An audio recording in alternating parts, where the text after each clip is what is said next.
അള്ളാന്റെ റസൂൽ പറഞ്ഞില്ലേ, ലോകം അവസാനിക്കുമ്പോ ആട്ടിൻപറ്റങ്ങളെ മേച്ച് നടക്കുന്ന ആളുകൾ രമ്യഹർമ്മങ്ങളിൽ മണിമേടകളിൽ താമസിക്കുന്ന കാലമുണ്ടാകും. അവർ വലിയ വലിയ കെട്ടിടങ്ങളിൽ, വലിയ വലിയ ഗോപുരങ്ങളിൽ, വലിയ വലിയ സിംഹാസനങ്ങളിൽ, വലിയ വലിയ സാമ്രാജ്യങ്ങളിൽ അവരെത്തപ്പെടുമെന്ന അള്ളാന്റെ ഹബീബിന്റെ തിരുവചനം പഠിപ്പിക്കുന്നത് ഒരു ഭാഗം ദാരിദ്ര്യത്തെയും മറുഭാഗം സമ്പന്നതയുമാണ്. അല്ലേ?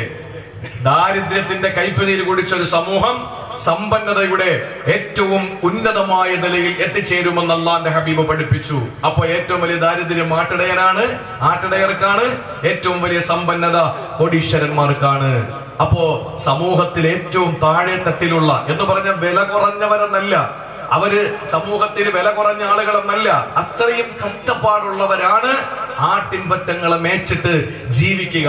അങ്ങനെയുള്ള ആളുകൾ, അതിൽപ്പെട്ട ഒരു പ്രതിനിധി, ആ ഒരു മനുഷ്യൻ അദ്ദേഹത്തോട് ചോദിക്കാണ്, ചിരി പാല് കറന്നു തരുവോ? എനിക്ക് ദാഹിച്ചാൽ പോലും കുടിക്കാനുള്ള അനുവാദം എനിക്കില്ല, പിന്നെങ്ങനെ ഞാൻ നിങ്ങൾക്ക് തരും? എന്ന ഒരു ആടിനത്തെ അറുത്തതാ. എത്ര ആടുകളെ പ്രസവിക്കുന്നു? ഇപ്പൊ ഒരു പ്രസവത്തിൽ 2 വരും, 3 വരും, ചിലപ്പോ 1 വരും, അല്ലെ? അങ്ങനെയൊക്കെ വരൂലേ? അപ്പൊ അതിൽ ഒരെണ്ണം കുറച്ചു പറഞ്ഞപ്പോ ഇതൊന്നും യജമാനൻ നിങ്ങളോട് ചോദിക്കൂലല്ലോ. അല്ലെങ്കിൽ തന്നെ നിങ്ങൾ ആട്ടിൻപറ്റങ്ങളെ തെളിച്ചു പോകുമ്പോൾ ചെന്നായ പിടിക്കില്ലേ? അതിൽ ഒരെണ്ണം ചെന്നായ പിടിച്ചു എന്നങ്ങ് പറഞ്ഞാ പോരെ? ആ സമയത്താണ് ആട്ടിടയൻ ചോദിക്കുന്നു, എന്റെ യജമാനനെ കണ്ണുവെട്ടിക്കാം, പക്ഷേ എന്റെ റബ്ബിന്റെ കണ്ണുവെട്ടിക്കാൻ എനിക്ക് പറ്റുമോ? അപ്പൊ ആ ഒരു ബോധം നമുക്കുണ്ടോ? നമ്മുടെ ഇബാദത്തിൽ നമ്മൾ കാണുന്നില്ല. ഒരു ചെറിയ ഉദാഹരണം പറഞ്ഞുതരാം. ഇതിപ്പോ ഈ സ്ഥലം ആരുടേതാണ്? ആ മനുഷ്യൻ കുറച്ച് ജോലിക്കാരെ ഇവിടെ നിർത്തിയിട്ട് പറഞ്ഞു, ഇത് ഇത്രയും നിങ്ങൾ അതിന്റെ ചപ്പ് ചവറുകൾ, ഇതിന്റെ കാടൊക്കെ ഒന്ന് എടുത്ത് പണിയെടുക്കണം, നന്നായി മതപ്രസംഗമൊക്കെ വരാൻ പോവാണ്, ക്ലിയർ ആക്കി കൊടുക്കണം, അത് ഞാൻ ആ ഉത്തരവാദിത്വം ഏറ്റെടുത്തിരിക്കുകയാണ് എന്ന് പറഞ്ഞ ഈ നാട്ടിലെ ഒരു മുതലാളി, ശ്രദ്ധിക്കണേ, ആ മുതലാളി ഇവിടെ ഒരു ക്യാമറ ഫിറ്റ് ചെയ്തു. ഇയാൾ വീട്ടിലിരിക്കുക. ഈ ക്യാമറയുടെ സ്ക്രീൻ കൃത്യമായി അയാളുടെ ടേബിളിലുണ്ട്. അയാൾ ഈ സ്റ്റേജ് നിൽക്കുന്ന ഭാഗത്ത് നിൽക്കുന്നു, പണിക്കാർ പണിയെടുക്കുന്നു. ഞാനൊന്ന് ചോദിക്കട്ടെ, ഈ പണിക്കാർ പണിയിൽ എന്തെങ്കിലും ക്രമക്കേട് കാണിക്കുവോ? കാരണം പൈസ തരുന്നവൻ അടുത്ത് നിൽക്കുകയാണ്. അതുകൊണ്ട് തന്നെ ഒരു ക്രമക്കേടുമില്ലാതെ കൃത്യമായി പണിയെടുക്കും അയാൾ. ഈ പണിയെടുക്കുന്ന ഈ തൊഴിലാളി പണിയെടുപ്പിക്കുന്ന മുതലാളിയെ കണ്ടുകൊണ്ടിരിക്കുന്നുണ്ട്, പണിയെടുപ്പിക്കുന്ന മുതലാളി പണിയെടുക്കുന്ന തൊഴിലാളികളെ കണ്ടുകൊണ്ടിരിക്കുന്നുണ്ട്. ഇതാണ് നീ പണിയെടുക്കണം ഏതുപോലെ? നീ ഈ യജമാനനെ കാണുന്നത് പോലെ പരസ്പരം കണ്ടുകൊണ്ട് നിൽക്കുക, നല്ല പണിയെടുക്കും. ഇനി ഇയാൾക്കറിയാം മുതലാളി ഇവിടെ ഇല്ല, പക്ഷെ ഇല്ലെങ്കിലും ഇയാൾ ഒരു ക്യാമറ വെച്ചിട്ട് നേരത്തെ പറഞ്ഞ സ്ക്രീനിന്റെ മുമ്പിൽ ഇരിക്കുകയാണ്. എങ്കിലും ഇയാൾ നന്നായിട്ട് പണിയെടുക്കും. കാരണം എന്താ? ഇയാള് മുതലാളിയെ കാണുന്നില്ലെങ്കിലും അയാൾ അവിടെ ഇരുന്നുകൊണ്ട് സ്ക്രീനിലൂടെ കാണുകയാണ്. ഇതാണ് പറഞ്ഞത്, നീ റബ്ബിനെ കാണും പോലെ ഇബാദത്തെടുക്ക്. നീ കാണുന്നില്ലെങ്കിലും അവൻ നിന്നെ കണ്ടുകൊണ്ടിരിക്കുകയാണ്. ഇത് അള്ളാഹുവിന്റെ ഹബീബ് പഠിപ്പിച്ച ഇഹ്സാനാണ്. ഇത്രയും ആവേശത്തോടെ ജാഗ്രതയോടെ ഇബാദത്തെടുക്കുന്ന ഒരാൾ. ഞാൻ നേരത്തെ ചോദിച്ചല്ലോ, നിസ്കാരത്തിൽ റബ്ബിനെ കാണുന്നുണ്ടോ? ഇല്ല, നമ്മൾ കാണുന്നില്ല. ഇനി ഒരാള്, ഞാൻ സുജൂദി കിടന്നപ്പോ എന്റെ പടച്ചോനെ, കരുനാഗപ്പള്ളി പള്ളിയിൽ ഞാൻ സുജൂദി കിടന്നപ്പോ, അല്ലെങ്കിൽ പുതിയകാവ് പള്ളിയിൽ ഞാൻ സുജൂദി കിടന്നപ്പോ, അല്ലെങ്കിൽ ഷെയ്ഖ് മസ്ജിദിൽ ഞാൻ സുജൂദി കിടന്നപ്പോ, ആ ഗ്രാനൈറ്റിന്റെ മുകളിൽ ഞാൻ എന്റെ പടച്ചോനെ കണ്ടു എന്ന് പറഞ്ഞ അവരെ എത്രയും പെട്ടെന്ന് ഉളമ്പറ കൊണ്ടുപോകണം. കാരണം അങ്ങനെ കാണൂല എന്ന് നമ്മൾ പഠിച്ചവരാണ്. അങ്ങനെ കാണാൻ പറ്റില്ല. ഇവിടെ വെച്ച് അള്ളാഹുവിനെ കാണാൻ പറ്റില്ല. എന്റെ പ്രിയപ്പെട്ട സഹോദരങ്ങളെ, നമ്മുടെ നിസ്കാരത്തിൽ നമ്മൾ അള്ളാഹിനെ കാണും പോലെ ഇബാദത്തെടുക്കണമെന്ന് പറയുന്നത് കാണില്ല, നിങ്ങൾ കാണുന്നില്ലെന്നേ ഉള്ളൂ. അവൻ കണ്ടുകൊണ്ടിരിക്കുകയാണ്. വളരെ കൃത്യമായി CCTV ക്യാമറയുടെ നിരീക്ഷണമാണെന്നറിഞ്ഞ ചപ്പ് ചവറ് പോലും നമ്മൾ തള്ളാൻ തയ്യാറാവൂല. നമ്മൾ അതുപോലെ നമ്മൾ സൂക്ഷിക്കുന്നു. പഞ്ചായത്തിലൊക്കെ എവിടെയെങ്കിലുമൊക്കെ CCTV ക്യാമറ എന്ന് പറഞ്ഞ് പഞ്ചായത്തിന്റെ ഏതെങ്കിലുമൊക്കെ കോണിൽ ആഞ്ഞിലിന്റെ മുകളിലോ പോസ്റ്റിലോ ഒക്കെ കൊണ്ടുവച്ചിരിക്കുന്ന ക്യാമറകളൊന്നും വർക്കാവൂല. ഇതൊക്കെ ഒരുപാട് പോക്കറ്റ് ഇട്ട പൈസയുടെ ബാക്കിയാ. അപ്പൊ അതുകൊണ്ട് തന്നെ ഇതൊന്നും വർക്കാവൂലെങ്കിലും നമ്മുടെ പേടി എന്താണ്? ഇനി വർക്കെങ്ങാനോ ആയാലോ എന്നൊരു പേടിയാണ്. അപ്പോൾ നമ്മുടെ കയ്യിരിക്കുന്ന ഒരു വേസ്റ്റ് കളയുന്നതിന് പോലും ഒരു പഞ്ചായത്ത് ഭരിക്കുന്ന, ഒരു വാർഡ് ഭരിക്കുന്ന ഒരു മെമ്പറെ പോലും പേടിയുള്ള ഒരു മനുഷ്യൻ ജീവിതത്തിൽ എന്ത് തെമ്മാടിത്തരവും ചെയ്യുന്നു അള്ളാഹു കാണുന്നു എന്നുള്ള ഒരു ബോധവുമില്ല. അവരോട് പടച്ച ഒരു സ്നേഹമില്ല. പക്ഷേ നമ്മുടെ ജീവിതത്തിന്റെ ഏത് മേഖലകളിലും നമ്മൾ റബ്ബിനെ കാണുന്നത് പോലെ ഇബാദത്ത് എടുക്കണം. അതാണ്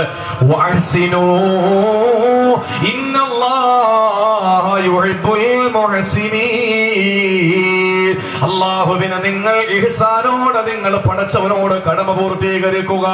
കാരണം അള്ളാഹു മുഹ്സിനീങ്ങളെ ഇഷ്ടപ്പെടുകയാണ്. അവൻ ഇഷ്ടപ്പെട്ട് കഴിഞ്ഞാൽ പരലോകത്ത് അള്ളാഹു നരകത്തിലേക്ക് അവരെ വലിച്ചെറിയില്ല. അള്ളാഹുവിന്റെ മാലാകമാര് മുഴുവനും അവനെ സംതൃപ്തിയോടെ നോക്കും. ലോകത്തുള്ള മുഴുവൻ മനുഷ്യരും അവനെ അംഗീകരിക്കും. അവരുടെ ഇടയിൽ അവന് സ്വീകാര്യത ഉണ്ടാകുമെന്ന് ലോകത്തിന്റെ നായക മദീനയുടെ മണവാള നബി മുഹമ്മദ് മുസ്തഫ സല്ലല്ലാഹു അലൈഹി വസല്ലമ തങ്ങൾ പഠിപ്പിക്കാൻ. ഇത് പടച്ചോനുമായി ബന്ധപ്പെട്ട കാര്യമാണ്. ഈ ഇഹ്സാൻ കാണുന്നത് പോലെ ആരാധിക്കുക എന്ന് പറയുന്നത് അള്ളാഹുമായിട്ട് ബന്ധപ്പെട്ടതാണ്. ഇനി നമ്മുടെ ഇടയിൽ ഒരു ഇഹ്സാൻ ഉണ്ട്. എന്താണെന്നറിയോ? വിശദീകരിക്കാൻ നമുക്ക് സമയമില്ല. നമ്മുടെ ഇടയിൽ ഒരു ഇഹ്സാൻ ഉണ്ട്, അതുകൂടി പൂർത്തിയാക്കണം. പടച്ചവനോടും പടപ്പിനോടുള്ള ബാധ്യതകൾ പരിപൂർണമായി പാലിക്കുമ്പോഴേ അള്ളാഹുവിന് ഇഷ്ടക്കാരനായി നമ്മൾ മാറുകയുള്ളൂ. അല്ലാതെ പള്ളിയും ഇബാദത്തുമായിട്ടൊക്കെ കഴിയുന്ന ഒരാള് ജീവിതത്തിൽ തന്റെ കൂടപ്പറപ്പുകളോട്, അയൽവാസികളോട്, മറ്റുള്ള ജനങ്ങളോട് മോശമായി പരിക്കമായി ഇടപെടുന്ന ഒരാൾക്ക് ഒരിക്കലും മുസ്ലിം എന്ന പേര് പള്ളിക്കാര് കൊടുക്കും, നാട്ടുകാര് കൊടുക്കും, വീട്ടുകാര് കൊടുക്കും, പടച്ചതമ്പുരാൻ കൊടുക്കില്ല. അതിനൊക്കെ ചില നിയമങ്ങൾ അള്ളാഹു വെച്ചിട്ടുണ്ട്. ആ നിയമങ്ങൾ കൂടി പാലിക്കുമ്പോഴാണ് അവൻ മുഹ്സിനാവുക. ആ മുഹ്സിനീങ്ങൾക്ക് മാത്രമാണ് അള്ളാഹു താലയുടെ ഇഷ്ടമുണ്ടാവുക. അള്ളാഹു ആ വിഭാഗത്തിൽ നമ്മളെ ഉൾപ്പെടുത്തി അനുഗ്രഹിക്കുമാറാവട്ടെ. ആനയെ ചുമക്കാനൊന്നും അള്ളാഹു നമ്മളോട് പറഞ്ഞിട്ടില്ല. വലിയ പർവ്വതത്തെ എടുത്ത് ചുമക്കാനൊന്നും പടച്ചവൻ നമ്മോട് പറഞ്ഞിട്ടില്ല. നമുക്ക് കഴിയാത്തതൊന്നും ലാ യുകല്ലിഫുല്ലാഹു നഫ്സൻ ഇല്ലാ വുസ്അഹാ, കഴിയാത്തതൊന്നും അള്ളാഹു നമ്മളോട് പറഞ്ഞിട്ടില്ല. അതുകൊണ്ട് പ്രിയപ്പെട്ട സഹോദരങ്ങളെ, ഇഹ്സാൻ നാം നേടിയിരിക്കണം. അത് പടപ്പുകളോടുള്ള ഇഹ്സാൻ എങ്ങനെയാണ്? വിശുദ്ധ ഖുർആനിൽ കാണാം, സൂറത്തു ആലി ഇംറാനിൽ അല്ലാഹു പറയുകയാണ്, പടപ്പുകളോടുള്ള ഇഹ്സാൻ എങ്ങനെയാണ് എന്ന് അല്ലാഹു പരിചയപ്പെടുത്തുകയാണ്.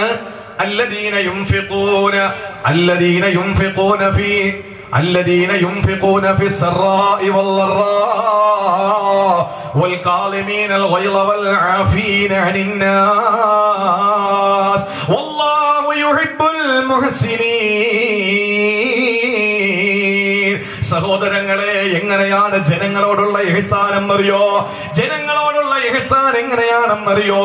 അല്ലാഹു പറയുകയാണ്, അല്ലദീന യുൻഫിഖൂന ഫിസ്സറാഇ വല്ലറാ, ക്ഷേമത്തിലും ക്ഷാമത്തിലും സന്തോഷത്തിലും സന്താപത്തിലും ലാഭത്തിലും നഷ്ടത്തിലും സുഖത്തിലും ദുഃഖത്തിലും ഒരുപോലെ ചെലവ് ചെയ്യുന്നവരാണ്.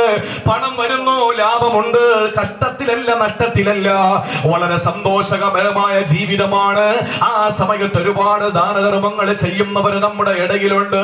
ഒരു ചെറിയ ലോക്ക്ഡൌൺ വന്നാൽ, അല്ലെങ്കിൽ ഒരു ദുഃഖം വന്നാൽ, ഒരു സങ്കടം വന്നാൽ, ഒരു വിപത്ത് വന്നാൽ പിന്നെ ഒരു രൂപ നമ്മൾ ചെലവാക്കൂല.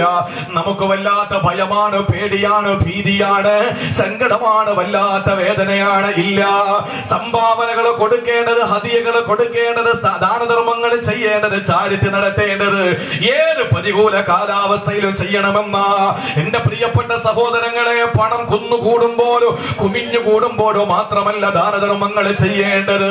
കയ്യിലൊരു നയാ പൈസ ഇല്ലാതെ സങ്കടപ്പെടുന്ന സമയം വരുമ്പോ ആ സമയത്ത് നമ്മൾ ചെലവ് ചെയ്യാൻ തയ്യാറാകണം. അതാണ് അല്ലാഹു പറഞ്ഞത്, അല്ലദീന യുൻഫിഖൂന ഫിസ്സറാ വല്ലറാ.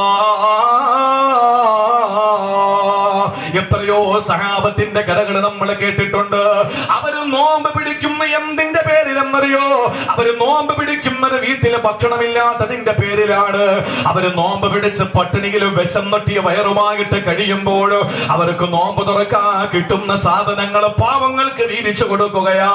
എന്നിട്ടൊരു ഈത്തപ്പഴം കൊണ്ട്, പച്ചവെള്ളം കൊണ്ട്, കിട്ടിയാൽ ഒരു ഗ്ലാസ് പാല് കൊണ്ട് അവര് നോമ്പ് തുറന്നിട്ട് അല്ലാഹുവിന് വേണ്ടിയിട്ട് ഇബാദത്തെടുക്കുന്ന സഹാബത്തിന്റെ ചരിത്രങ്ങൾ. അവർക്ക് കിട്ടുന്ന ഹദിയകൾ, അവർക്ക് കിട്ടുന്ന ഭക്ഷണങ്ങൾ, അവർക്ക് കിട്ടുന്ന വെള്ളം, പാനീയങ്ങളല്ല. ആ പാനീയവും ആ ഭക്ഷണവും ആ സാധനങ്ങൾ മുഴുവനും പാവങ്ങൾക്ക് കൊടുത്തിട്ട് അവര് പട്ടിണിയോട് അടുത്ത് നോമ്പ് പിടിക്കുകയാ. എന്തുകൊണ്ടാണ്? യുൻഫിഖൂന ഫിസ്സറാഇ വല്ലറാ, സന്തോഷത്തിന് സന്താപത്തിന് ചെലവ് ചെയ്യുന്നവരാ. ലാഭത്തിലും നഷ്ടത്തിലും, ലാഭത്തിലും വളരെയധികം ചെലവ് ചെയ്യുന്നവരാ. പ്രിയപ്പെട്ടവരെ, അങ്ങനെയുള്ള വിഭാഗമാണ്. അങ്ങനെ കൊടുക്കാൻ മനസ്സ് കാണിക്കുന്നവര് മുഹ്സിനീങ്ങളാണ്. ജനങ്ങളുടെ ഇഹ്സാൻ പൂർത്തീകരിക്കുന്നവരാ. വീണ്ടും അല്ലാഹു പറയുന്നവർ കാളിമീനൽ ഗൈള, ദേഷ്യമടക്കുന്നവരാ, ദേഷ്യമടക്കുന്നവരാ.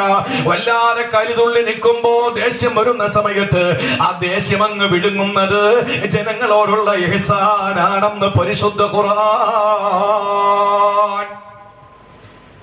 ദേഷ്യം വന്ന് നിൽക്കുമ്പോ ഇപ്പൊ എനിക്ക് വല്ലാത്ത ദേഷ്യം വരിക, മൈക്ക് ശരിയാവുന്നില്ല. പക്ഷെ ഞാൻ വിഴുങ്ങുന്നത് എന്തുകൊണ്ടാ? ഞാൻ മോശനായതുകൊണ്ടാ.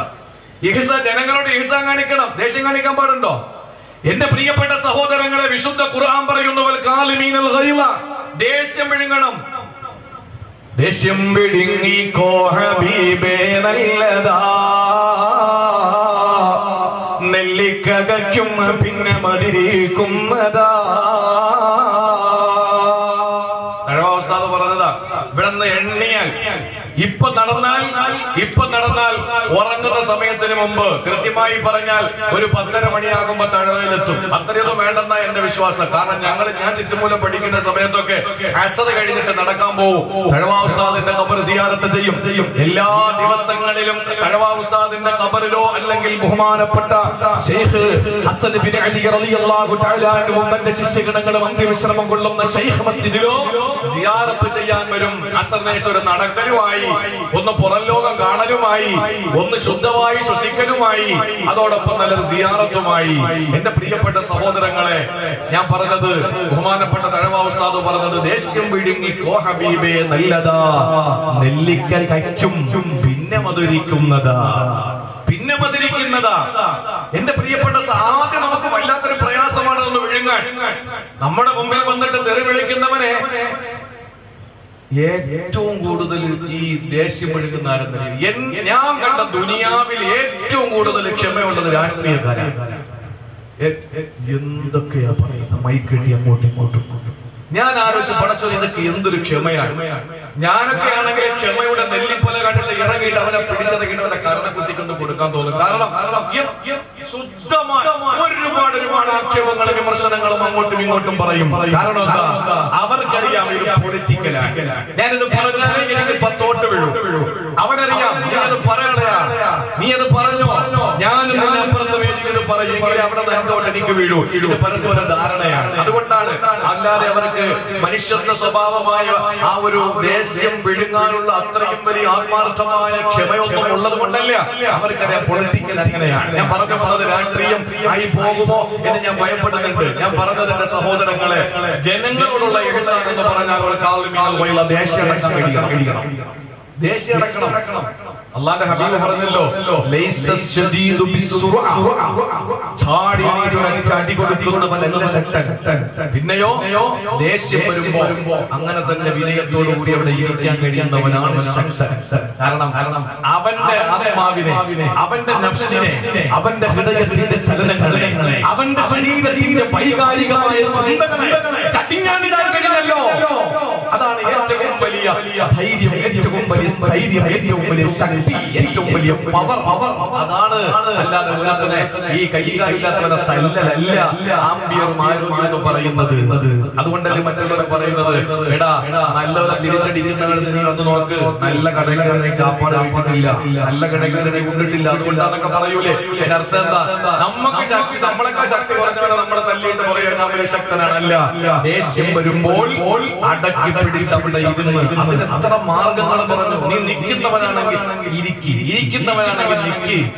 ഇതൊന്നും അല്ലെങ്കിൽ നീ എന്ത് വേണം? പെട്ടെന്ന് പോയി. കാരണം ദേഷ്യം ശൈത്താന്റെ ഭാഗത്ത് നിന്നാണ്. ശൈത്താനെ തീയിൽ നിന്നാണ് പടച്ചത്. അതുകൊണ്ട് കോപം വരുമ്പോൾ അവൻ ഒതുവെടുക്കട്ടെ.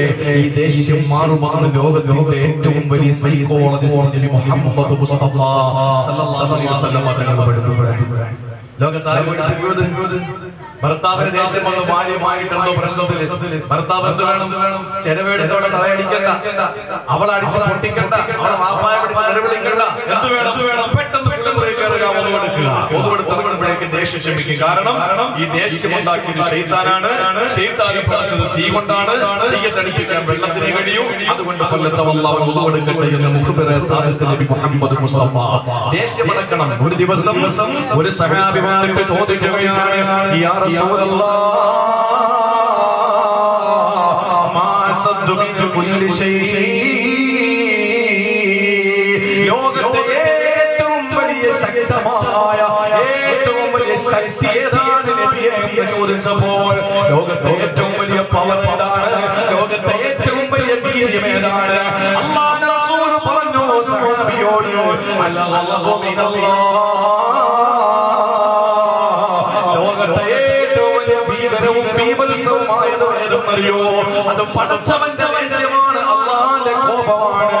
ആ സമയത്ത് ആ സഹാബി വീണ്ടും ചോദിച്ചു, ഫമാ യുജിമിനാ യാ റസൂലല്ലാഹ്, റബ്ബിന്റെ ദേഷ്യത്തിൽ നിന്ന് രക്ഷപ്പെടാനുള്ള മാർഗമെന്ന് പറഞ്ഞു തരുമോ? ആ സമയത്താണ് ഹബീബായ നബി പറയുമറിയാ, തഗ്ളബ്, നീ ദേഷ്യപ്പെടാതിരുന്നാ മതി. നീ ദേഷ്യപ്പെടുമോ പടച്ചവൻ ദേഷ്യം വരും. ആ ദേഷ്യം ലോകത്തെ ഏറ്റവും വലിയ ഭീകരമാണ്, ലോകത്തെ ഏറ്റവും വലിയ ബീഭത്സമാണ്. മുസ്ലിം സഹോദരാ, അല്ലാഹുവിന്റെ ദേഷ്യത്തിന്റെ ഭാഗമല്ലേ ചെറിയ നീക്കല്ല് കണ്ട സുനാമി? അല്ലാഹുവിന്റെ ഏറ്റവും വലിയ ദേശത്തിന്റെ ഒരു ചെറിയ പ്രതിഫലനമല്ലേ ഒന്നാമത്തെയും രണ്ടാമത്തെയും ഭാഗികമായി മൂന്നാമത്തെയും പ്രളയം കണ്ടത്? അല്ലാഹുവിന്റെ ദേശത്തിന്റെ പ്രതിഫലനമല്ലേ നമ്മൾ ഓരോരുത്തരും കണ്ട ഈ നിപ്പയും അതുപോലെ ഓക്കിയും അതുപോലെ തന്നെ ഒരുപാട് വൈറസുകൾ. ഏറ്റവും ഒടുവിൽ എന്റെ പ്രിയപ്പെട്ട മുസ്ലിം ചെറുപ്പക്കാരാ, എന്റെ പ്രിയപ്പെട്ട പെണ്ണുകളെ, റബ്ബ് തന്ന അല്ലെങ്കിൽ അല്ലാഹുവിന്റെ ദേശത്തിന്റെ പ്രതിഫലനങ്ങളിൽ ഒരു ചെറിയ പ്രതിഫലനമാണ് ഇന്ന് കോവിഡ് വൈറസ് എന്ന് പറയുന്ന കൊറോണ. ഇതെല്ലാം പടച്ചവന്റെ ദേശത്തിന്റെ ഒരു ചെറിയ പ്രതിഫലനമാണ്, റിയാക്ഷൻ ആണെങ്കിൽ. ഈ ഉമ്മത്തെ അല്ലാഹുവിന്റെ ദേശം ലോകത്തെ ഏറ്റവും വലിയ ദേശമാണ്, ലോകത്തെ ഏറ്റവും വലിയ ഭീകരമാണ്, ലോകത്തെ ഏറ്റവും വലിയ ഗാംഭീര്യമാണ്, ലോകത്തെ ഏറ്റവും വലിയ ബീഭത്സതയാണ് എന്ന് അല്ലാഹുവിന്റെ ഹബീബ് തന്റെ പ്രിയപ്പെട്ട സദീഖിനോട്, സഖാവിനോട്, സഹാബിയോട്, അനുചരനോട് അല്ലാഹുവിന്റെ ഹബീബ് പറഞ്ഞു കൊടുക്കുന്നു. സഹോദരങ്ങളെ, നബി തങ്ങളുടെ മുന്നിൽ വന്ന ഒരു മനുഷ്യൻ ചോദിച്ചു, നബിയേ ഔസിനി യാ റസൂലല്ലാഹ്, എന്നെ വന്ന് ഉപദേശിച്ചാൽ നബിയേ എന്ന് പറഞ്ഞപ്പോൾ, എന്നെ വന്ന് ഉപദേശിക്കുമോ എന്ന് ചോദിച്ചപ്പോ ആ മനുഷ്യനോട് അല്ലാഹുവിന്റെ ഹബീബ് പറഞ്ഞത്, ലാ തഗ്ളബ്, ദേഷ്യപ്പെടരുത്. വീണ്ടും പറഞ്ഞു, നബിയേ മറ്റൊരു ദിവസം വന്നിട്ട് പറഞ്ഞു, ഔസിനി യാ റസൂലല്ലാഹ്, ഒന്ന് ഉപദേശിക്കുമോ?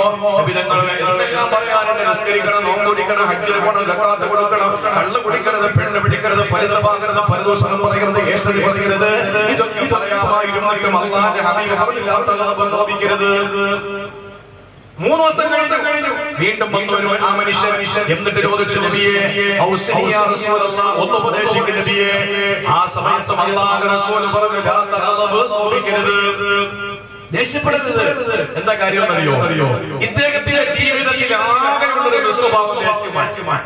ചില ആളുകൾ നമ്മൾ കണ്ടിട്ടുണ്ട്, പള്ളിയിൽ നിസ്കരിക്കും, സക്കാത്ത് കൊടുക്കും, ഹജ്ജിന് പോകും, എല്ലാ കാര്യങ്ങളും ക്ലിയറാണ്. പക്ഷെ അയാളുടെ ജീവിതത്തിലുള്ള ഏറ്റവും വലിയൊരു മൈനസ്, ഏറ്റവും വലിയ ഒരു ദുർബലത, ഏറ്റവും വലിയ ഒരു മോശമായ സ്വഭാവം ദേഷ്യമാണ്. ആ മനുഷ്യനോട് എന്തെങ്കിലും ഒരു ഉപദേശത്തെ ചോദിച്ചു വന്നപ്പോ അത് ഒരിക്കൽ വന്ന ഒരു സഹാബിയോട് എന്ന് പറഞ്ഞതല്ല, പല ഘട്ടങ്ങളിൽ വന്നിട്ട് ഉപദേശിക്കൂ നബിയെ എന്ന് പറഞ്ഞപ്പോ അയാളിൽ ആകെയുള്ള സ്വഭാവം ഇതായതുകൊണ്ട് തന്നെ നബി തങ്ങൾ പലവട്ടവും പറഞ്ഞു, കോപിക്കരുത്. ദേഷ്യം അടക്കുക എന്നുള്ളത് മനുഷ്യരുടെ ഇടയിലുള്ള ഇഹ്സാനാണ് എന്ന് അല്ലാഹുവിന്റെ പരിശുദ്ധമായ ഖുർആൻ. അല്ലാഹുവിന്റെ പരിശുദ്ധമായ ഖുർആൻ നിങ്ങൾക്ക് കേൾക്കണോ?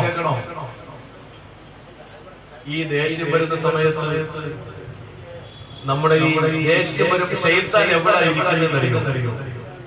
ശൈത്താൻ നമ്മുടെ രാത്രി കിടക്കുമ്പോൾ എവിടെ ഇരിക്കുന്നത്? എവിടാണ്? പഠിച്ചു വെച്ചോളി. ലോകാവസാനത്തിന്റെ അടയാളങ്ങളെ കണ്ട് ഇനി ഒരുപാട് നാൾ ജീവിക്കുമെന്ന ഒരു പ്രതീക്ഷയും വേണ്ട. ഈ ദുനിയാവിൽ വെച്ച് ശൈത്താൻ എവിടെയാണ് രാത്രി ആവാർക്കുന്നതും അവന്റെ ഹാർട്ട് ചെയ്യുന്നത് എവിടാണ്, അവൻ രാത്രി കിടന്നുറങ്ങുന്നത് എവിടാണ് എന്ന് പഠിക്കാതെ മരിച്ചുപോയത് മോശമാണ്. രാത്രി എവിടെയാണ് ശൈത്താൻ കിടന്നുറങ്ങുന്നത്? അവന്റെ ഹൈഷൂമിലാണ്, അവന്റെ തരിമൂക്കിലാണ് എന്ന് നബി മുഹമ്മദ് മുസ്തഫ.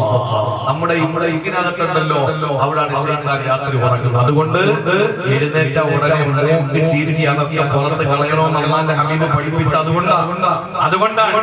അതുകൊണ്ടാണ് പറഞ്ഞത്, ഒരു മനുഷ്യന് ദേഷ്യം വരുമ്പോൾ ആ മനുഷ്യന്റെ മൂക്കിന്റെ അഗ്രഭാഗത്ത് ശൈത്താൻ ഇങ്ങനെ ചൊറിഞ്ഞു തരും. ശൈത്താൻ. അതുകൊണ്ടാണ് പണ്ട് സ്കൂളിലൊക്കെ പഠിക്കാൻ പറയും, കാരണം ഈ ദേഷ്യം വരുന്നത് മൂക്കിന്റെ ഭാഗത്ത് പിശാച് തുറക്കുമ്പോഴാണ്. എന്റെ പ്രിയപ്പെട്ട സഹോദരങ്ങളെ, അല്ലാഹുവിന്റെ ഹബീബ് സല്ലല്ലാഹു അലൈഹി വസല്ലം തങ്ങളെ പഠിപ്പിക്കുന്നു, ജീവിതത്തിൽ നമ്മൾ ആരോടും ദേഷ്യപ്പെടാൻ പാടില്ല. അത് ജനങ്ങളോടുള്ള ഇഹ്സാനാണ്. അപ്പൊ മറക്കരുത്, മുഹ്സിൻ എന്ന് പറഞ്ഞാൽ ജനങ്ങളുടെ ഇടയിലുള്ള ഇഹ്സാൻ. മുഹ്സിൻ എന്ന് പറഞ്ഞാൽ അവൻ ജീവിതത്തിൽ ഉള്ളപ്പോഴും ഇല്ലാത്തപ്പോഴും ദാനധർമ്മം ചെയ്യണം. കോവിഡിലും ഇല്ലാത്തപ്പോഴും ഒക്കെ ദാനധർമ്മം ചെയ്യണം. അൽഹംദുലില്ലാഹ്. ഞാനിപ്പോ ഇങ്ങോട്ട് വരുമ്പോ വേറെ മഹല്ലുകളെ പറ്റി എനിക്കറിയില്ല, ഞാനൊന്നും പറയുന്നതല്ല. ഞാൻ അറിഞ്ഞൊരു മഹല്ലിനെ പറ്റി പറയാം. ചുറ്റുമൂലം മുസ്ലിം ജമാഅത്ത് പഠിച്ച ഒരു മഹല്ല. ആ മഹല്ലിനെ സംബന്ധിച്ച് ഒരാൾ എന്നോട് പറഞ്ഞു, ഈ കോവിഡിന്റെ ഒരു കൊല്ലത്ത്, ഈ ഒരു കൊല്ലം കോവിഡിന്റെ രൗദ്രതയിൽ സാമ്പത്തിക പ്രതിസന്ധികൾ നേരിടുമ്പോഴും ആ മഹല്ലത്തിലെ ഒരു ജീവനക്കാരന് പോലും ഒരു രൂപ പോലും കുറച്ചിട്ടില്ല. ഒരു രൂപ പോലും ആനുകൂല്യങ്ങൾക്ക് കുറച്ച്. നിങ്ങൾ പിന്നെ കോവിഡ് അല്ലേ, അതുകൊണ്ട് പകുതി ശമ്പളം അല്ലെങ്കിൽ കായ് ശമ്പളം അല്ലെങ്കിൽ മുക്കാൽ ശമ്പളം അല്ലെങ്കിൽ അര ശമ്പളം ഇങ്ങനെ പറഞ്ഞിട്ട് കുറച്ചില്ല എന്ന് പറയുന്നു. ഞാൻ 3 ദിവസം മുമ്പ് പ്രസംഗിച്ചു കാസർഗോഡ് ജില്ലയിലെ കാഞ്ഞങ്ങാട് ആവീൽ എന്ന് പറയുന്ന സ്ഥലത്ത്. അവിടെ ചെന്നപ്പോ എന്നോട് അവര് പറയുന്നു, ഉസ്താദേ, ഞങ്ങൾ അൽഹംദുലില്ലാ ഞങ്ങളുടെ പള്ളിയിൽ ഉസ്താദുമാർക്ക് ശമ്പളം കുറച്ചിട്ടില്ല. ഇത് പറയുന്നത് ഉസ്താദുമാരെ ശമ്പളം കുറഞ്ഞതിന്റെ പേരിൽ എല്ലാം മരത്തിൽ കെട്ടിക്കൂട്ടി മരിച്ചു എന്നതല്ല ഞാൻ പറയുന്നത്. അങ്ങനെ ഒന്നും മരിക്കൂല. അല്ലെങ്കിൽ തന്നെ ആലോചിച്ച് നോക്ക്, ഒരാളുടെ 2 മക്കൾ, ഒരാൾ ഗവൺമെന്റ് ഉദ്യോഗസ്ഥനാണ്, ഒരാൾ ഒരു പള്ളിയിലെ ഇമാമാണ്. അദ്ദേഹം പ്രസംഗിച്ചപ്പോ പറയാണ്, എനിക്ക് കിട്ടുന്ന ശമ്പളം അന്ന് പറയാണ് 3000 രൂപയാണ്. ഞാനിവിടെ പഠിക്കുന്ന സമയത്ത് ഒരു ഉപദേശം കേട്ടതാണ്. 3000 രൂപയാണ് എനിക്ക് കിട്ടുന്ന സാലറി. എന്റെ ജ്യേഷ്ഠന് ഗവൺമെന്റ് ഉദ്യോഗസ്ഥനാണ്, കിട്ടുന്നത് 30,000 രൂപ. എനിക്ക് കിട്ടുന്നത് 3000 രൂപ.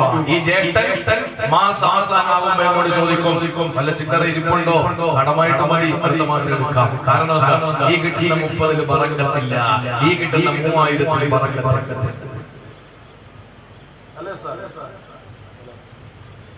എന്റെ പ്രിയപ്പെട്ട സഹോദരങ്ങളെ, അപ്പോ നമ്മുടെ നാടുകളിൽ അങ്ങനെ ഒരു നല്ലൊരു സാഹചര്യങ്ങളും നല്ല സംവിധാനങ്ങളൊക്കെ ഉണ്ട്. അല്ലാഹു നിർത്തട്ടെ. ഞാൻ പറഞ്ഞത് ഒരു വിശ്വാസിയെ സംബന്ധിച്ചിടത്തോളം ഉള്ളപ്പോഴും ഇല്ലാത്തപ്പോഴും കൊടുക്കാൻ മനസ്സുണ്ടാകണം. ഇപ്പൊ നോക്ക്, ഇവിടെ 3 വീൽ ചെയറിലിരിക്കുന്നു, ബാക്കി കൊടുക്കുന്നവരുള്ളൂ. ഒരുപാട് പേർക്ക് സാമ്പത്തിക സഹായം ഇപ്പൊ കൊടുത്തു. ബഹുമാനപ്പെട്ട നിയാസ് മൗലവിയോട് പറഞ്ഞു, ഒരുപാട് പേർക്ക് സാമ്പത്തിക സഹായം കൊടുത്തു. ഇനി എന്നോട് പറയാണ്, ഇവിടെ നിന്ന് ഒരു പെൺകുട്ടിയെ കിട്ടിക്കാൻ വേണ്ടി ഒരു കളക്ഷൻ എടുത്ത് തരണം. ഇപ്പോഴല്ല, അടുത്ത വർഷം. എന്ത് കോവിഡ്, എന്ത് പ്രളയം, എന്ത് വന്നാലും നമ്മുടെയൊക്കെ സംരക്ഷകൻ അല്ലാഹുവാണ്. ആ അല്ലാഹുവിന്റെ ഖജനാവ് വിശാലവുമാണ്. അതൊരിക്കലും പറ്റിപ്പോവുകയില്ല. പിന്നെന്തിന് നമ്മൾ പേടിക്കണം? അതുകൊണ്ട് ഉള്ളപ്പോഴും ഇല്ലാത്തപ്പോഴും ഒരുപോലെ കൊടുക്കണം എന്ന് പറയുമ്പോ ചിലപ്പോ ഇച്ചിരി അങ്ങോട്ടും ഇങ്ങോട്ടും ഏറ്റ വ്യത്യാസം വരും. എങ്കിലും കൊടുക്കാൻ മനസ്സുണ്ടാകണം. ചില മുതലാളിമാരുണ്ട്, അത് തഫ്സീറിൽ പറഞ്ഞിട്ടുണ്ട്, അവര് പ്രതിസന്ധികൾ വരുമ്പോ കൊടുക്കൂല. എന്താണെന്നറിയോ? ചിലപ്പോ ഈ പ്രതിസന്ധി നീണ്ടുപോകാൻ സാധ്യതയുണ്ട്. ഉള്ളതൊക്കെ അങ്ങോട്ട് കൊടുത്താൽ ചിലപ്പോ നമ്മൾ തന്നെ പട്ടിണിയായി പോകും എന്ന് പറഞ്ഞിട്ട് പ്രതിസന്ധി ഉള്ളപ്പോ കൊടുക്കൂല. ശ്രദ്ധിക്കണേ, സാമ്പത്തികം നല്ലപോലെ കിട്ടുമ്പോ കൊടുക്കും, മാറി കൊടുക്കും. കാരണം കൊണ്ട് കച്ചവടം കൊണ്ട് നടക്കുന്നതെല്ലാം റാഹത്താണ്. ഇനി ചില ആളുകൾ നേരെ തിരിച്ചാൽ സാമ്പത്തികം ഉള്ളപ്പോ ഒന്നും കൊടുക്കൂല. സാമ്പത്തിക ബുദ്ധിമുട്ട് വരുമ്പോഴോ, അല്ലാഹുവേ നീ എന്നെ പണിയാണോ, പടച്ചോനെ അതാ 10 പള്ളിക്ക് ഇരിക്കട്ടെ, ദ്വാരപ്പിക്കുന്നു. ബുദ്ധിമുട്ട് വരുമ്പോ പള്ളിക്ക്. ഇത് രണ്ടും തെറ്റാണ്. കൊടുക്കണം എപ്പോഴും. സന്തോഷത്തിലും സന്താപത്തിലും ലാഭത്തിലും നഷ്ടത്തിലും കഷ്ടത്തിലും അതുപോലെ തന്നെ നമ്മുടെ ജീവിതത്തിൽ ഉണ്ടാകുന്ന ഏത് സാഹചര്യങ്ങളിലും മാറി മാറി വരുന്ന കാലാവസ്ഥകളിൽ നമുക്ക് കൊടുക്കാൻ മനസ്സുണ്ടാകണം. ഒപ്പം നമ്മുടെ ജീവിതത്തിൽ ദേഷ്യം അടക്കണം. മൂന്നാമതായിട്ടുണ്ടാകേണ്ടത്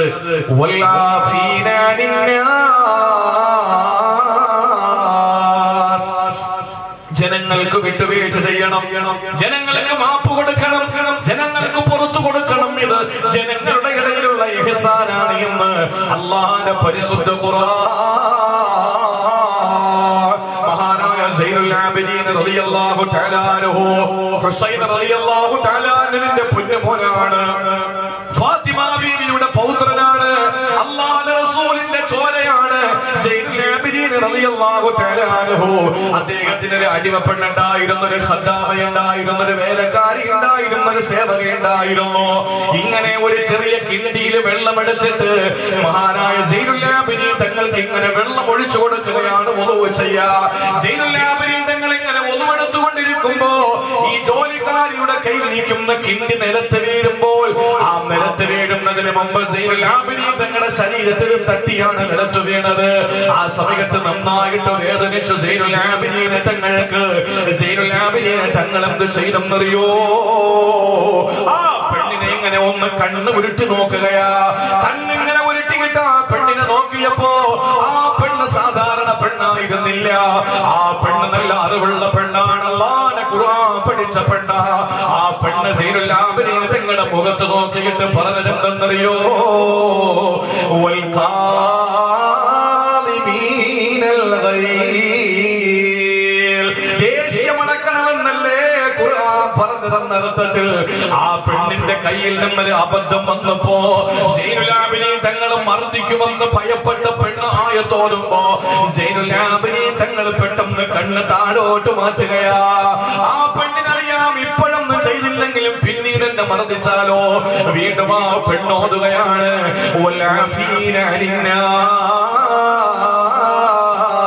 ജനങ്ങൾക്ക് മാപ്പ് കൊടുക്കുന്നവരെയും അല്ലാഹു തആല ഇഷ്ടപ്പെടുകയാണല്ലോ.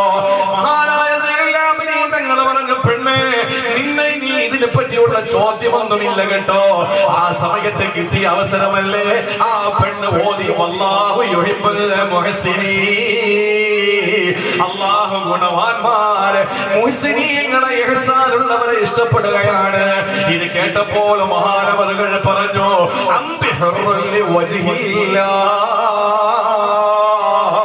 അല്ലാഹുവിന്റെ വജ്ഹിന് വേണ്ടിയിട്ട് നിന്നെ ഞാൻ മോചിപ്പിച്ചിരിക്കുകയാ, നിന്നെ പിരിച്ചുവിട്ടിരിക്കുകയാണ്. പൊക്കോ, നീ സ്വതന്ത്രയാണ്. നമ്മളാണെങ്കിലോ കിണ്ടി എടുക്കും, തലയിൽ വേറെ ഒന്നുമില്ല. ആയത്തല്ല ഇനി ഖത്ത് ഓതിയാ പോലെ നമ്മുടെ മനസ്സ് മാറൂല. സൈനുൽ ആബിദീൻ റളിയല്ലാഹുവിന്റെ കയ്യിൽ ശരീരത്തിൽ വേദന വന്ന് പൊളഞ്ഞു നിൽക്കുമ്പോഴാണ് അങ്ങനെ നോക്കി മുകളിലോട്ട് പറഞ്ഞു ഗാലിബീനൽ ഗൈൽ. ആ പെണ്ണ് പറഞ്ഞു, അവൻ പറഞ്ഞു ഖദംതു ഗൈലി, ദേഷ്യം കടക്കിയിടി. ആ പിന്നീട് എന്നെ ഉപദ്രവിക്കാനല്ലേ വലാഫീന അനിന്നാസ് എന്നുകൂടി അല്ലാഹു പറഞ്ഞിട്ടുണ്ട്. സൈനുൽ ആബിദീൻ നിങ്ങൾ പറഞ്ഞു അഫൗതു, പുറത്തു. നീ ചോദ്യമല്ലേ എന്നെ പറ്റി? കിട്ടിയ അവസരമല്ലേ, വീട് കിട്ടിയ അവസരമല്ലേ, പെണ്ണല്ലേ സാധനം. ഖുർആൻ അറിയാമെങ്കിലും പെണ്ണും പെണ്ണല്ലോ. അപ്പൊ പെണ്ണ് പറഞ്ഞു അല്ലാഹു യുഹിബ്ബുൽ മുഹ്സിനീൻ, അല്ലാഹു തആല ഇഹ്സാനുള്ളവരെ ഇഷ്ടപ്പെടുകയാണ്. അപ്പൊ സൈനുൽ ആബിദീൻ തങ്ങൾ പറഞ്ഞു അന്തി ഹുറുല്ലി വജ്ഹില്ലാഹ്, നിന്നെ ഞാൻ അല്ലാഹുവിന് വേണ്ടി പിരിച്ചുവിട്ടിരിക്കുകയാണ്. ഈ സ്വാതന്ത്ര്യം, ഇതാണ് ജനങ്ങളോടുള്ള ഇഹ്സാൻ. ഇത് രണ്ടും, അല്ലാഹുവോടുള്ള ഇഹ്സാനും ജനങ്ങളോടുള്ള ഇഹ്സാനും നമ്മൾ പാലിച്ചാൽ അല്ലാഹു പറയുന്നു വഅഹ്സിനൂ ഇന്നല്ലാഹ യുഹിബ്ബുൽ മുഹ്സിനീൻ, അല്ലാഹു മുഹ്സിനീങ്ങളെ ഇഷ്ടപ്പെടുകയാണ്. വല്ലാഹു ലാ യുഖി ഹബീബഹു ഇലന്നാർ, അല്ലാഹു അവന്റെ ഹബീബിനെ നരകത്തിൽ എറിയില്ലെന്ന് ആരംഭപ്പൂവേ നബി മുഹമ്മദ് മുസ്തഫ. അതുകൊണ്ട് ഇന്നത്തെ രാത്രി മുതൽ തുടങ്ങിക്കോ. എപ്പോ വേറെ ഒന്നും വേണ്ട, കൈകെട്ടി നിസ്കരിക്കുമ്പോ എന്നെ റബ്ബ് കണ്ടുകൊണ്ട് നിൽക്കുക, വേറെ ഒന്നും വേണ്ട. നമ്മൾ കിട്ടാൻ പോകുന്ന പെണ്ണിന്റെ വാപ്പ പള്ളിയുടെ മൂലക്ക് ഇരിക്കുകയാണ് ഖുർആൻ ഓതിക്കൊണ്ട്. പുതിയ പെടാനാ പോകുന്ന നമ്മൾ ഇങ്ങനെയൊക്കെ വലിയ തഖശ്ശുഉം ഖുദൂഉം തഖ്വയും ഭയഭക്തിയൊക്കെ കാണിച്ചാലേ ചിലപ്പോ സ്ത്രീധനം കൂടുതൽ കിട്ടുള്ളൂ എന്നൊക്കെ പറഞ്ഞിട്ട് നമ്മൾ എന്താ ഭയങ്കര നിസ്കാരം. കാരണം യവന് പെണ്ണിനെ കെട്ടിച്ചു കൊടുത്തില്ലെങ്കിലോ യവൻ നല്ലവനാണ്, നിസ്കാരമുള്ളവനാണ് എന്നൊക്കെ പറഞ്ഞ് കാണിക്കാൻ വേണ്ടിയിട്ട് കൈകെട്ടുക. കേവലം കെട്ടാൻ പോകുന്ന പെണ്ണിന്റെ വാപ്പ പള്ളിയുടെ മൂലയ്ക്ക് തെക്കുഭാഗത്തിരിക്കുന്നു എന്ന് കാണുമ്പോ അവനുണ്ടാകുന്ന നമസ്കാരത്തിന്റെ ചൈതന്യം മാറ്റം പോലെയാണോ അള്ളാഹു കണ്ടുകൊണ്ടിരിക്കുന്നു എന്ന് പറയുന്നത്? അല്ല, അള്ളാഹു നമ്മളെ കാണുകയാണ്. അതുകൊണ്ട് കൃത്യമായി നമ്മുടെ ഈ ഭാഗത്തുകളിൽ നോമ്പിൽ എല്ലാ പ്രവർത്തനങ്ങളിലും പടച്ചോ കാണുന്നുണ്ടെന്ന് നോക്കുന്നു. അള്ളാഹു എല്ലാം കണ്ടുകൊണ്ടിരിക്കാൻ ഒന്നും ഒരിക്കലും അവനെ കണ്ണുവെട്ടിക്കാൻ നമുക്ക് കഴിയില്ല. അവനെ കണ്ണുകൾ കാണില്ല, അവൻ കണ്ണുകളെ കാണും. അവൻ കണ്ണുകളെ കാണും. വെള്ളിക്കണ്ണ് കൊണ്ടുള്ള നോട്ടം പോലും അവൻ അറിയുന്നു. പാതിരാത്രിയിൽ നമ്മൾ ലൈറ്റ് ഓഫ് ആക്കി നമ്മൾ കിടക്കുമ്പോൾ നമ്മുടെ കണ്ണിന്റെ ചിമ്മൽ പോലും അള്ളാഹു അറിയുന്നുണ്ട്. കൃഷ്ണമണിയുടെ ചലനം പോലും അള്ളാഹു അറിയുന്നുണ്ട്. പക്ഷേ ഒരു കണ്ണും അവനെ കാണില്ല. അവൻ കണ്ണുകളെ കാണും. അള്ളാഹു മനസ്സിലാക്കാനുള്ള തൗഫീഖ് തരട്ടെ. തൽക്കാലം ആ ഒരെണ്ണം അത്ര മതി. ഇനി രണ്ടാമത് അള്ളാഹു ഖുർആനിലൂടെ ഇഷ്ടപ്പെടുന്നു എന്ന് പറഞ്ഞ വിഭാഗമാണല്ലോ നമ്മൾ ചർച്ച ചെയ്യുന്നത്. നമ്മൾ പറഞ്ഞു തീരില്ല. 8 വിഭാഗങ്ങൾ അള്ളാഹു ഇഷ്ടപ്പെടുന്നുണ്ട്. എല്ലാം പറയാൻ നമുക്ക് സമയമില്ല. ബാക്കി ഇൻഷാ അല്ലാഹ് ഉസ്താദുമാര് പറഞ്ഞു തരും. ഞാനത് ഏതാണെന്ന് പറഞ്ഞ് അവസാനിപ്പിക്കും ഇൻഷാ അല്ലാഹ്. വിശദീകരണങ്ങളൊക്കെ മറ്റൊരവസരത്തിലാകാം. തെരഞ്ഞെടുപ്പൊക്കെ കഴിയട്ടെ, ഇതിന്റെ ചൂടൊക്കെ കഴിയട്ടെ, എല്ലാം കഴിയുമ്പോ ഇൻഷാ അല്ലാഹ് പിന്നെ ഒരു സങ്കടം കൂടെ ഞാൻ ബോധിപ്പിക്കുകയാണ്. കേരളത്തിലും കർണാടകയിലും തമിഴ്നാട്ടിലും സ്വദേശത്തും വിദേശത്തും ഒക്കെ ഇരുന്ന് ലൈവ് കാണുന്ന എന്റെ പ്രിയപ്പെട്ട സഹോദരങ്ങളോടും എന്നെ കേൾക്കുന്ന എന്നെ ലൈവായിട്ട് കാണുന്നവരോടും ഈ പരിപാടി ലൈവായിട്ട് വെളിയിൽ നിന്ന് കാണുന്നവരോടും എനിക്ക് പറയാനുള്ളത്, പത്രത്തിലൊക്കെ വായിക്കുന്ന വാർത്തകൾ വളരെ വേദന തോന്നുന്ന വാർത്തകളാണ്. ഇലക്ഷന് ശേഷം കോവിഡ് രൂക്ഷമാകാൻ സാധ്യതയുണ്ട്, ജാഗ്രത പാലിക്കേണ്ടി വരും എന്ന് പറഞ്ഞാൽ എനിക്ക് തോന്നുന്നത് തെരഞ്ഞെടുപ്പൊക്കെ കഴിയുമ്പോൾ വീണ്ടും ലോക്ക്ഡൌൺ ആകും എന്നാണ്. ഒരു വിശ്വാസിക്ക് ഇനിയും ആ നീറ്റല് ഒന്നുകൂടി ശവത്തിൽ കുത്തുക എന്ന് പറയുന്നത്, മുറിവിൽ വീണ്ടും കത്തിക്കൊണ്ട് പോറുക എന്ന് പറയുന്നത് സഹിക്കാൻ പറ്റില്ല. ഒന്ന് തിരുത്തി എഴുതിക്കൂടെ? റമളാന് ശേഷം, പെരുന്നാളിന് ശേഷം കോവിഡ് രൂക്ഷമാകും, ജാഗ്രത പാലിക്കണം. എല്ലാ പാർട്ടികളും ഒരു പാർട്ടി നല്ല ആവുമ്പോഴാണല്ലോ വിഷമം വരിക. ഭരണവും പ്രതിപക്ഷവും ഘടകകക്ഷികളും കേന്ദ്രം ഭരിക്കുന്നവരും സംസ്ഥാനം ഭരിക്കുന്നവരും എല്ലാവരും റോഡ് ഷോ നടത്തുന്നു, എല്ലാവരും അങ്ങോട്ട് പോകുന്നു. നമ്മളും അതിലൊരു ഭാഗവാക്കാണ്, നമ്മളും ഒരു പാർട്ടിക്ക് വോട്ടിടും. അതൊക്കെ ശരിയാണ്. പക്ഷേ എല്ലാ പാർട്ടികൾക്കും ഇങ്ങനെ ആവേശത്തോടെ റോഡുകളിൽ ഇറങ്ങി നടക്കാൻ അനുവാദം കൊടുത്തിട്ട് അവസാനം ഞങ്ങളുടെ പുണ്യ റമളാൻ എത്തുമ്പോ വീട്ടിലിരിക്കണമെന്ന് പറയുമ്പോൾ ഞങ്ങളുടെ ഹൃദയത്തിനത് ഉൾക്കൊള്ളാൻ പറ്റുന്നില്ല. അങ്ങനെ ഒരു സാഹചര്യം ഉണ്ടാക്കരുതേ. മഹല്ലുകളോട് പറയാറുള്ളത്, അങ്ങനെ കാള പെറ്റു എന്ന് കേൾക്കുമ്പോ കയറെടുക്കരുത്. നിങ്ങൾ നിർത്തണം, നിങ്ങൾ പള്ളികൾ അടയ്ക്കണമെന്ന് പറയുമ്പോൾ തന്നെ കമ്മിറ്റി വിളിച്ചിട്ടൊക്കെ ഒപ്പുവെച്ചിരിക്കുന്നു, പെരുന്നാൾ വരെ ഒറ്റ പള്ളി കയറി കളയരുത് എന്ന് പറഞ്ഞങ്ങ് തീരുമാനമെടുത്ത് കളയരുത്. പോകാൻ പറ്റുന്ന ഇടങ്ങളിലേക്ക് നമുക്ക് പോകണം. എങ്ങും എന്റെ പ്രിയപ്പെട്ടവരെ നമുക്ക് നിലനിൽപ്പില്ല എന്ന് കാണുമ്പോ എന്റെ പ്രിയ സഹോദരങ്ങളെ, നമുക്ക് വീട്ടിലിരിക്കേണ്ടി വന്നാൽ അവിടെ ഇരുന്നുകൊണ്ടും നമുക്ക് ഇബാദത്തെടുക്കാം. പക്ഷേ ഇനിയും നമുക്കൊരു പള്ളിയില്ലാത്ത, എഴുത്തിക്കാഫില്ലാത്ത, ഇഫ്താറില്ലാത്ത, തറാവീഹില്ലാത്ത, അവസാനത്തെ 10 റമളാൻ നമുക്ക് ചിന്തിക്കാൻ പറ്റുന്നില്ല. ഞാൻ ആത്മാർത്ഥമായിട്ട് പറയാം, ഒന്ന് ചിന്തിച്ചു നോക്ക്. അള്ളാഹു നമുക്ക് റമളാൻ ആവേശത്തോടെ കഴിഞ്ഞതിന് മുമ്പത്തെ വർഷങ്ങളിൽ എങ്ങനെയാണോ അതുപോലെ പരിശുദ്ധ റമളാനെ ഉൾക്കൊള്ളാൻ അള്ളാഹു തൗഫീഖ് തരട്ടെ. തിരുവനന്തപുരം സെൻട്രൽ ജുമാ മസ്ജിദിലൊക്കെ പള്ളി നിറച്ച അവസാനത്തെ 10 പിന്നെ പറയണ്ട. അവിടെ കിലോ കണക്കിന് ചോറ് വെച്ചിട്ട് അത്താഴത്തിന് ആളുകൾക്ക് ഭക്ഷണം കൊടുത്താലും തികയാതെ വരുന്നത് എന്തുകൊണ്ടാണ്? സത്യവിശ്വാസികൾ ഇങ്ങനെ വീടുകളിൽ ആരുമില്ല, എല്ലാവരും പള്ളിയിലാണ്. പകലുപോലെ പള്ളി, പകലുപോലെ രാത്രികൾ. എന്റെ പ്രിയപ്പെട്ടവർ, അവസാനത്തെ 10 സജീവമാണ്. പക്ഷെ അത് ഇല്ലാത്ത കഴിഞ്ഞ വർഷത്തെ ആ ഒരു ദിവസം വീട്ടിൽ നമുക്ക് പിന്നെ ആശ്വാസത്തിന് പലതും പറയാം. എന്താ പറയുന്നത്? പെണ്ണും പിള്ളയ്ക്ക് തറാവീഹ് ഇമാമത്ത് ചെയ്യാൻ പറ്റി, അല്ലാഹ് അൽഹംദുലില്ലാ, അത് തന്നെ ഏറ്റവും വലിയ ഭാഗ്യം എന്ന് പറയുന്നത് എന്തുകൊണ്ടാണ്? അതെങ്കിലും പറഞ്ഞ് ആശ്വസിക്കുക, അതെങ്കിലും പറഞ്ഞ് ആശ്വാസം നിർവൃത്തി അടയാണ്. പെണ്ണും പിള്ളക്ക് ഇമാമത്ത് നിൽക്കലാണോ? അവർക്ക് അവിടെ നിന്ന് തറാവീഹ് എന്ന് പറഞ്ഞാൽ തന്നെ ഈ ഇടയ്ക്കിടയ്ക്ക് വിശ്രമിച്ചുള്ള നിസ്കാരമാണ്. മരിച്ചിട്ട് നിസ്കരിച്ച് പിന്നെ കുറച്ചങ്ങോട്ട് പോയി വെള്ളമൊക്കെ കുടിച്ച് തിരിച്ചു വന്ന് ബാക്കി വീണ്ടും നിസ്കരിച്ച് അങ്ങനെയൊക്കെ അവർ നിസ്കരിച്ചോളും. അവർക്ക് മക്കളോ പെൺമക്കളോ ആൺമക്കളോ അല്ലെങ്കിൽ ആരെങ്കിലും ഒക്കെ സുഖമില്ലാത്തവരോ അവർക്ക് ഇമാമത്ത് നിന്നോളും. പെണ്ണുങ്ങൾക്ക് ഇപ്പൊ കാര്യമായിട്ട് വിവരമൊക്കെ വെച്ചിട്ടുണ്ടല്ലോ. അപ്പൊ അതുകൊണ്ട് അവരങ്ങനെ തുടർന്നോട്ടെ. നമുക്ക് നമ്മുടെ പള്ളിയിൽ ഒരുമിച്ച് കൂടിയുള്ള ഇബാദത്തുകൾ നഷ്ടമാകാതിരിക്കാൻ വേണ്ടിയിട്ട് നമ്മൾ ദ്വാരക്കണം, പരിശ്രമിക്കണം. ലൈവിലൂടെ ആരും ചീത്തയൊന്നും വിളിച്ചു കളയരുത്. അള്ളാഹു മനസ്സിലാക്കാനുള്ള തൗഫീഖ് നൽകി അനുഗ്രഹിക്കുമാറാവട്ടെ. പ്രിയപ്പെട്ട സഹോദരങ്ങളെ, രണ്ടാമതായി ഖുർആൻ പരിചയപ്പെടുത്തിയ അള്ളാഹു ഇഷ്ടപ്പെടുന്ന കൂട്ടരാരാണ്? സൂറത്തുൽ ബഖറ അല്ലാഹ് പറയുകയാണ്, ഇന്നല്ലാഹ യുഹിബ്ബു തവാബീൻ. അല്ലാഹു തആല തൗബ ചെയ്യുന്നവരോട് വല്ലാത്ത സ്നേഹമാണ് അല്ലാഹുവിന്. അള്ളാഹുവിന്റെ മുന്നിൽ കരങ്ങൾ നീട്ടുന്നവരോട് അള്ളാഹുവിന് വല്ലാത്ത സ്നേഹമാണ്, വല്ലാത്ത സ്നേഹമാണ്. നമ്മുടെ വീടിന്റെ മുമ്പിൽ വന്ന ഒരാളെ കൈനീട്ടി നമ്മൾ കൊടുത്തു 100 രൂപ. നോക്കുമ്പോ പിറ്റെന്നും അതേ സമയത്ത് അവൻ വന്നു നിൽക്കുന്നു. നമ്മൾ വന്നതല്ലേ 50 രൂപയാക്കി കൊടുത്തു. 3-ാം ദിവസം കഥക് തുറന്നപ്പോഴും അയാൾ തന്നെ. നമ്മൾ ചോദിക്കും, ഇന്നലെയും മെലിങ്ങാനും നിങ്ങളല്ലേ വന്നത്? അതാണ്. പക്ഷേ നിങ്ങൾ മാത്രമേ തന്നോളൂ, അതുകൊണ്ട് വീണ്ടും വന്നതാ. അങ്ങനെയൊക്കെ നമുക്കൊരു വലിയ വില തന്നപ്പോ നമ്മൾ 25 രൂപ കൊടുത്തു. 4-ാം ദിവസം നമ്മൾ വീടിന്റെ വാതിൽക്കൽ നിൽക്കുമ്പോ അയാൾ വന്നാൽ കഥകടച്ചിട്ട് അകത്തിരിക്കും, നമ്മൾ തുറക്കൂല.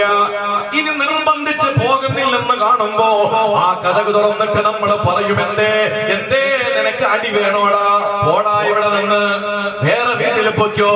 അവന് ദേഷ്യം വരുന്നു. എന്നാൽ അള്ളാന്റെ മുമ്പിൽ കൈകൾ നീട്ട്. ഒരിക്കൽ നീട്ടുമ്പോ റബ്ബിന് ചെറിയ സ്നേഹം നമ്മളോട് തോന്നും. വീണ്ടും നീട്ടി, അല്ലാഹുവേ സ്നേഹം കൂടുകയാണ്. വീണ്ടും നീട്ടുന്നു, റബ്ബേ അല്ലാഹുവേ സ്നേഹം കൂടുകയാണ്. ലാ തസ്അലന്ന ബനി ആദമ ഹാജതൻ വസലില്ലദീ അബ്വാബുഹു ലാ തുഗ്ലഖൂ. അല്ലാഹു യഗ്ളബു ഇൻ തറക്ത സുആലഹു വബുനയ്യ ആദമ ഹീന യസ്അലു യഗ്ളബു. ഒരു മഹാ നമ്മളെ പഠിപ്പിക്കുന്നത് എങ്ങനെയാണ്? ലാ തസ്അലന്ന ബനി ആദമ ഹാജതാ. ഒരാവശ്യവും നീ മനുഷ്യനോട് ചോദിക്കല്ലേ, മനുഷ്യനോട് ഒന്നും നീ ചോദിക്കല്ലേ. അവൻ നിന്റെ മുന്നിൽ വീടിന്റെ ജാലകങ്ങൾ കൊട്ടിയടക്കും. അവന് വീടിന്റെ കഥകൾ നിന്റെ മുമ്പിലേക്ക് വലിച്ചടക്കുന്നതാണ്.